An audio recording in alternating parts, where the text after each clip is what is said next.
ഈ മലപ്പുറം ജില്ല എങ്ങനെ രൂപം കൊണ്ടു എന്ന് നമുക്കറിയാം. ഇപ്പോഴിതാ ആ മലപ്പുറം ജില്ലയെ വീണ്ടും വിഭജിക്കണമെന്നുള്ള ആവശ്യവുമായിട്ട് മുസ്ലിം ലീഗും SDP-യും അതുപോലെ അവർക്ക് സമാനമായിട്ടുള്ള സംഘടനകളും ഒക്കെ തന്നെ രംഗത്ത് വന്നിരിക്കുകയാണ്. ഒരുപക്ഷെ UDF അധികാരത്തിൽ വരികയാണെന്നുണ്ടെങ്കിൽ മുസ്ലിം ലീഗിൻ്റെ ആവശ്യത്തിന് വഴങ്ങിക്കൊടുക്കേണ്ടി വരും, അല്ലേ? എനിക്ക് വഴങ്ങിക്കൊടുക്കേണ്ടി വരുമെന്നല്ല എനിക്ക് തോന്നുന്നത്, വഴങ്ങിക്കൊടുത്ത് കഴിഞ്ഞിരിക്കുന്നു എന്ന് ഞാൻ കരുതുന്നു. കാരണം സോണിയയും രാഹുലും പ്രിയങ്കയും ഏതാണ്ട് കേരളത്തിലെ എല്ലാ വിവിധ തരത്തിലും രൂപത്തിലും സ്വഭാവത്തിലുമുള്ള തീവ്രവർഗീയവാദികളും ഭീകരവാദികളും രാഷ്ട്രീയ പാർട്ടികളും എല്ലാം അടങ്ങുന്ന, അവസാനം സ്വതന്ത്ര മുഖച്ഛായ തരുന്നവരും വരെയുള്ള ആളുകളെ ഉൾപ്പെടെ വിശാലമായ ഇസ്ലാമിക സമൂഹത്തെ മൊത്തം ബന്ധപ്പെട്ട് കഴിഞ്ഞിരിക്കുന്നു എന്നാണ് അവസാനം വരുന്ന വാക്കുകൾ, അടുത്ത ഇലക്ഷന് പിന്തുണ ഉറപ്പാക്കാൻ വേണ്ടി. അപ്പം അതിനു മുമ്പായിട്ട് ഒരു ഡീൽ ഉറപ്പിച്ചോ എന്ന് തന്നെ സംശയിക്കണം. കാരണം അവർക്ക് പറയാൻ കാരണമുണ്ട്.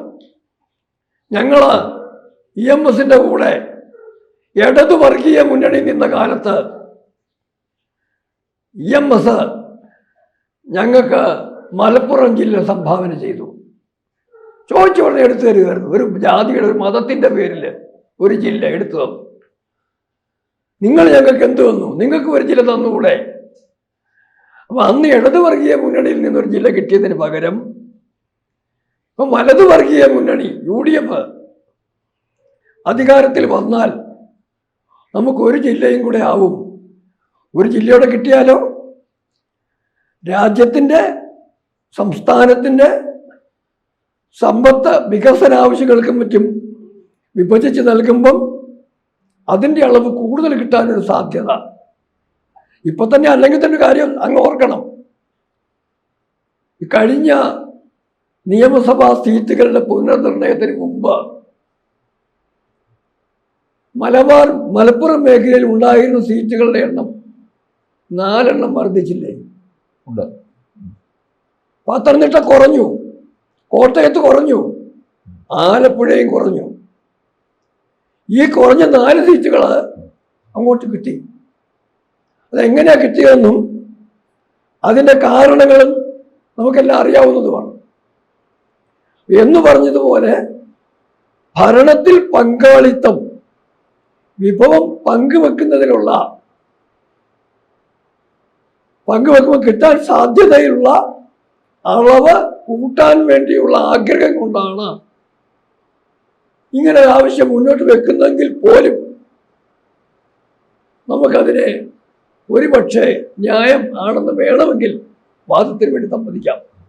പക്ഷെ ഇവിടെ അതല്ല കാര്യം. ഇവിടെ കാര്യം എന്ന് പറയുന്നത് സ്വാതന്ത്ര്യം കിട്ടുന്നതിന് മുമ്പ് ഇന്ത്യൻ യൂണിയൻ മുസ്ലിം ലീഗ്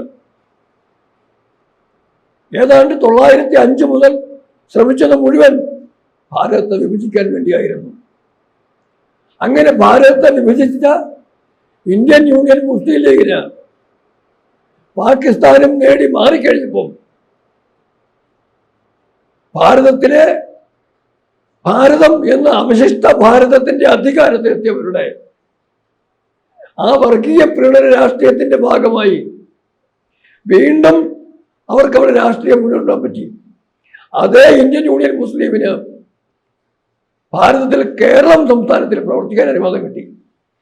ഒന്നാന്തരം വർഗീയ രാഷ്ട്രീയ പ്രസ്ഥാനം. പക്ഷെ ഇവിടെ ചാനലുകാർ പോലും അവരെ മതനിരപേക്ഷം എന്ന് അവതരിപ്പിക്കുന്നത്. ഇപ്പൊ ഈ ആവശ്യം ഉന്നയിക്കുന്നത് അന്ന് ഇന്ത്യ വിഭജന കാലത്ത് വെച്ചു പുലർത്തിയ രാഷ്ട്രീയ അജണ്ടയുടെ സമാനമായ പുതിയൊരു പതിപ്പാണ് ഈ ആവശ്യത്തിന്റെ പിന്നിലുള്ളത്. ഒരു പ്രത്യേക മതവിഭാഗത്തിന് ഭൂരിപക്ഷമുള്ള ഒരു ജില്ലയ്ക്കൂടെ വേണ്ടി ഇപ്പോൾ ആവശ്യപ്പെടുക. 2 ജില്ലയായി. ജനസംഖ്യ വർദ്ധിക്കുന്തോറും പുതിയ ജില്ല ചോദിക്കാം. ഇത് ഭാരതത്തെ കഷണമാക്കി മാറ്റുന്നതിനുള്ള ആ രാഹുൽ ഉൾപ്പെടെയുള്ളവരുടെ അജണ്ടയുണ്ടല്ലോ, അജണ്ടയുടെ ഭാഗമായിട്ട് ഇവിടെയും ചില നീക്കങ്ങൾ ഭാരതത്തെ കഷണം കഷണമാക്കി മാറ്റുന്നതിനുള്ള ആ നീക്കത്തിന്റെ ഭാഗമാണോ ഇത് ഈ അജണ്ടയും എന്ന് നമ്മൾ ഗൗരവപൂർവ്വം ചിന്തിക്കേണ്ടതുണ്ട്. ഞാൻ പറയുന്നത് എല്ലാ ജില്ലകളും എടുത്തിട്ട് ഭരണ സൗകര്യത്തിന്റെയും ഭരണക്രമത്തിന്റെയും പുരോഗതി ലക്ഷ്യമാക്കിക്കൊണ്ട് ജില്ലകളെ മൊത്തം വിഭജിക്കണം എന്ന് പറയുന്നത് മനസ്സിലാക്കാം, അത് തെറ്റൊന്നുമില്ല.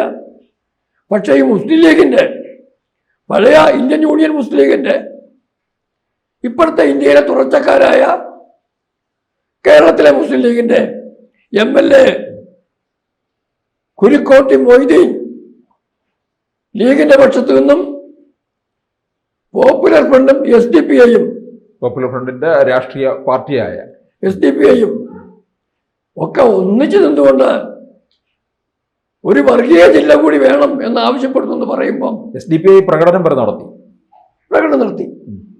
അതിന് പല പ്രാവശ്യം പല എഴുത്തുകളിലും പല മാധ്യമങ്ങളിലും ഒക്കെ അവരിത് ആവർത്തിക്കുന്നുണ്ട്. ഇതിങ്ങനെ കിടക്കുന്നുണ്ട്. പക്ഷെ ഇപ്പൊ വന്നതെന്ന് പറയുന്നത് UDF-ന്റെ പക്ഷത്തേക്ക് എല്ലാ മുസ്ലിം വർഗീയ പ്രസ്ഥാനങ്ങളും കൂടെ ചേരുന്ന ഒരു സാഹചര്യം വരുമ്പോൾ അവർക്ക് മുഖ്യമന്ത്രി പദം ചോദിക്കാനൊക്കെ ബുദ്ധിമുട്ടുണ്ട്. ചോദിക്കാം, ആഗ്രഹിക്കാം. പക്ഷേ ഇന്നത്തെ സാഹചര്യത്തിൽ അല്പം ബുദ്ധിമുട്ടാണ്. പകരം കിട്ടാവുന്ന പരമാവധി അനർഹമായ ആവശ്യങ്ങൾ നേടിയെടുക്കുന്നതിൻ്റെ ഒരു കൃത്യമായ പദ്ധതിയാണ് ഇവിടെ നാം കാണുന്നത്. 2 ജില്ലാ പഞ്ചായത്ത് വരും, അതുപോലെ എല്ലാ സംസ്ഥാനങ്ങളും 2 വരും. ഈ സൗകര്യം കിട്ടുന്നതിനൊക്കെ അപ്പുറം ഞാൻ പറഞ്ഞില്ലേ, ഇവിടെ വിഭാഗീയത വളർത്താൻ ഉള്ള പുതിയ പുതിയ പുതിയ ഓരോ തലങ്ങൾ സൃഷ്ടിക്കലാണ് ലക്ഷ്യം. ഇത് അപകടകരമായ നീക്കമാണ്. രാഷ്ട്രീയമായി കേരളത്തോടോ ഭാരതത്തോടോ പ്രതിബദ്ധതയുള്ള ഒരു പ്രസ്ഥാനത്തിനും ഇങ്ങനൊരാവശ്യത്തോട് യോജിച്ചു പോകുവാൻ കഴിയുകയില്ല. ഇത് മുളയിലെ നുള്ളണ്ട ഒരു വിഷവൃത്തത്തിന്, ഒരു വിഷവൃക്ഷത്തിൻ്റെ വളർന്നു വരവാണ് നമ്മൾ കാണുന്നത്. അതിനെ എത്രയും പെട്ടെന്ന് ഇല്ലാതാക്കിയില്ലെങ്കിൽ അത് കേരളത്തിന് അപകടകരമാവും. ഒരു കാര്യം നമ്മൾ ഓർക്കേണ്ടതുണ്ട്, കേരളത്തിൻ്റെ 2 ജില്ലകളെ കേന്ദ്രമാക്കിക്കൊണ്ട് സമീപത്തുള്ള സ്വാധീന മേഖലകളെ കൂടെ കൂട്ടിക്കൊണ്ട്, കോഴിക്കോടോ മറ്റു സ്ഥലങ്ങളിലോ കൂടെ കൂട്ടിക്കൊണ്ട്, ഇവൻ വയനാട് വരെയും കൂടെ കൂട്ടിക്കൊണ്ട് ഒരു വിശാലമായ ഒരു ഭൂപ്രദേശത്ത് ഭാരതവിരുദ്ധ രാഷ്ട്രീയത്തിൻ്റെ വിപുലമായ വളർച്ചയ്ക്ക് അവസരമുണ്ടാക്കാനാണ് ഈ നീക്കം എന്നുള്ള കാര്യത്തിൽ സംശയമൊന്നും വേണ്ട. അതുകൊണ്ട് തീവ്ര വർഗീയ നിലപാട് പുലർത്തുന്ന രാഷ്ട്രീയ പ്രസ്ഥാനത്തോട്, ഇന്ത്യൻ യൂണിയൻ മുസ്ലിം ലീഗോട്, അല്ലെങ്കിൽ SDPI-യോടും പോപ്പുലർ ഫ്രണ്ടിനോടും വെൽഫെയർ പാർട്ടിയോടും മദനിയുടെ കാഴ്ചപ്പാടുകാരെ PDP-യോടും ഒക്കെ ചേർന്ന് നിന്നാലും രാഷ്ട്രീയ നേട്ടം മതി എന്ന് കരുതുന്ന ഇടതു വർഗീയ മുന്നണിയാണെങ്കിലും വലത് വർഗീയ മുന്നണിയാണെങ്കിലും ഇതുപോലുള്ള ആവശ്യങ്ങൾ അംഗീകരിക്കുന്നതിന് മുമ്പ് കാര്യമായ ആലോചന വേണം. പക്ഷെ എനിക്ക് തോന്നുന്നു ഇടതുമുന്നണിയും ലീഗിൻ്റെ ഈ ആവശ്യത്തിന് വഴങ്ങിക്കൊടുക്കാൻ തയ്യാറാകും. കാരണം നേരത്തെ തീരുമാനങ്ങൾ വല്ലതും നീക്കം നടത്തിയിട്ടുണ്ടോ എന്ന് നമുക്കറിയത്തില്ല. ഇടതു വർഗീയ മുന്നണിയുടെ ഭാഗത്തുനിന്ന് അങ്ങനെ ഒരു നീക്കം ഉണ്ടെങ്കിൽ അവർക്കിപ്പോൾ ചെയ്യാമായിരുന്നു. അവരുടെ നോട്ട് ഇപ്പം അങ്ങനെയല്ല. അവരിപ്പോൾ പരിശ്രമിക്കുന്നത് മുസ്ലിം കൺസോളിഡേഷൻ വലത്തിലേക്ക് പോകുന്നു എന്ന് അവർക്കൊരു ധാരണ കിട്ടിയിട്ടുണ്ട്. അതിന് 2 കാര്യമുണ്ട്. ഒന്ന്, അണ്ടർസ്റ്റാൻഡിങ് അങ്ങനെയാണ്. 2, പാകിസ്ഥാന് കൂടുതൽ താല്പര്യമുള്ളത് സ്വാഭാവികമായിട്ടും രാഹുലിനോടും സോണിയയോടുമാണ് പാകിസ്ഥാന്റെ താല്പര്യം. അപ്പോൾ അവിടെ വരുന്ന നിർദ്ദേശവും കേരള തെരഞ്ഞെടുപ്പിൽ ഇടതു മുന്നണിയോടൊപ്പം നിൽക്കാനാവില്ല, വലതു മുന്നണിയോടൊപ്പം നിൽക്കാനായിരിക്കാം വരുന്ന നിർദ്ദേശം വരിക. അങ്ങനെ വരുമ്പം അടുത്ത തെരഞ്ഞെടുപ്പിൽ എൻ്റെ കണക്കൂട്ടിൽ ശരിയാണെങ്കിൽ കേരളത്തിലെ ഇലക്ഷനെ നിയന്ത്രിക്കാൻ വേണ്ടിയും പ്രചരണത്തിൽ കാര്യമായി പങ്കെടുക്കാൻ വേണ്ടിയും ഇവിടെ എത്താൻ പോകുന്നത് പ്രിയങ്കയായിരിക്കും. പ്രിയങ്കയ്ക്ക് ഒരു രാഷ്ട്രീയ പരിശീലനശാലയായി കേരളം മാറുമ്പം ഇപ്പോൾ അവർ കൂടെ കൂട്ടിയുള്ള മുസ്ലിം വർഗീയവാദികളുടെ പൂർണ്ണ പിന്തുണ ഒരു ഭാഗത്ത്, പ്രിയങ്ക ജനിച്ച സമൂഹമായതിൻ്റെ പേരിൽ എന്നും സോണിയയോടും പ്രിയങ്കയോടും ചേർന്ന് നിൽക്കുന്ന ക്രിസ്ത്യൻ വർഗീയവാദത്തിൻ്റെ രാഷ്ട്രീയം പ്രത്യേകിച്ചും തെക്കൻ കേരളത്തിലും പ്രിയങ്കയോടൊപ്പം നിൽക്കുമ്പം അത് ഇടത് വർഗീയ മുന്നണിക്ക് ഈ രണ്ട് വിഭാഗത്തിൽ നിന്നും വോട്ട് കിട്ടുന്നതിനുള്ള സാധ്യതയെ ഗണ്യമായി കുറയ്ക്കും. അതുകൊണ്ടാണ് അവരിപ്പം അയ്യപ്പ സംഗമമൊക്കെ നടത്തി വെള്ളാപ്പള്ളി നടേശനെയും സുകുമാരൻ നായരെയും ഗോകുല ഗോപാലിനെയും ഒക്കെ ഒന്നിച്ചു കൊണ്ടുവന്ന് തങ്ങളുടെ കൂടെ നിർത്താൻ ശ്രമിച്ചുകൊണ്ടിരിക്കുന്നത്. അതുപോലെ ഓർക്കണം, വെള്ളാപ്പള്ളി നടേശൻ പല പ്രാവശ്യം കടന്നാക്രമിച്ചിട്ടും മലപ്പുറത്തെ കടന്നാക്രമിച്ചിട്ടും അരുത എന്ന് പറയാൻ പോലും കമ്മ്യൂണിസ്റ്റ് മാർക്സിസ്റ്റ് പാർട്ടി തയ്യാറായിട്ടില്ല. അതൊക്കെ ചില അത് ലൈസൻസ് കൊടുത്തിരിക്കുകയായിരുന്നു. അങ്ങനെ പറയുമ്പം ഇത് സ്വാഭാവികമായിട്ടും സോണിയയോടും പ്രിയങ്കയോടും രാഹുലിനോടും ഇവർ നടത്തിയിട്ടുള്ള രാഷ്ട്രീയ ധാരണയുടെ ഭാഗമായി ഇപ്പോഴേ അത് പറഞ്ഞു തുടങ്ങിയെങ്കിലല്ലേ ഒരു പക്ഷേ സംഭവിക്കാൻ പോകുന്നില്ല. ഭരണം കയ്യിൽ കിട്ടിക്കഴിഞ്ഞാൽ അന്നൊന്ന് ആവർത്തിക്കാൻ പറ്റുള്ളൂ. ഒരുപക്ഷെ വരാൻ പോകുന്ന ആ ഒരു പുതിയ ഭരണ സംവിധാനം അവരതാണ് വരുന്നതെങ്കിൽ, വലതു വർഗീയ മുന്നണിയാണ് വരുന്നതെങ്കിൽ ഒരു ഉപമുഖ്യമന്ത്രിയെങ്കിലും ഉണ്ടാവും. അത് കൊടുത്തേ പറ്റുള്ളൂ. അങ്ങനെയൊക്കെ വരുമ്പോൾ ഇപ്പോഴേ ചോദിച്ചുകൊണ്ടിരിക്കുന്ന ചോദ്യം ഒരു ധാരണയായിട്ടാണോ എന്ന് ചിന്തിക്കുന്നതിന് മടിക്കേണ്ട ആവശ്യമില്ല. വർഗീയ രാഷ്ട്രീയത്തിൻ്റെ പേരിലുള്ള എല്ലാ ആവശ്യങ്ങളോടും ഹിന്ദുവിരുദ്ധ വർഗീയവാദവും ദേശവിരുദ്ധ രാഷ്ട്രീയവും വെച്ചു പുലർത്തുന്ന ആ സോണിയ കോൺഗ്രസിന്, ആ ഭദ്ര കോൺഗ്രസിന് അതൊക്കെ അംഗീകരിക്കുന്നതിന് ഒരു ലജ്ജയും ഉണ്ടാവില്ല. അതുകൊണ്ട് കേരളം കരുതിയിരിക്കണം.